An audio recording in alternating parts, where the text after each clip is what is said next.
Hello, പുതിയൊരു വീഡിയോയിലേക്ക് എല്ലാവർക്കും സ്വാഗതം. ഇന്ന് നമ്മൾ യൂറോപ്പിലെ ഒരു കൊച്ചു രാജ്യമായ മാൾട്ടയുടെ വിശേഷങ്ങളാണ് ഇവിടെ കാണിക്കുന്നത്.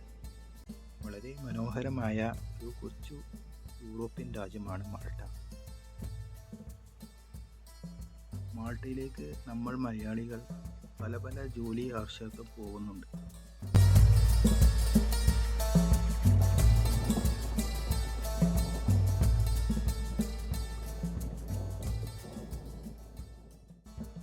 നിരവധി ബീച്ചുകളും മറ്റുമുള്ള മനോഹരമായ ഒരു സ്ഥലമാണ് മാൾട്ട. ഇത് കണ്ടില്ലേ, എത്ര മനോഹരമാണ് ഈ ബീച്ച്. മെഡിറ്ററേനിയൻ കടലിനാൽ ചുറ്റപ്പെട്ട മാൾട്ട നിരവധി സഞ്ചാരികളെ ആകർഷിക്കുന്ന ഒരു രാജ്യമാണ്.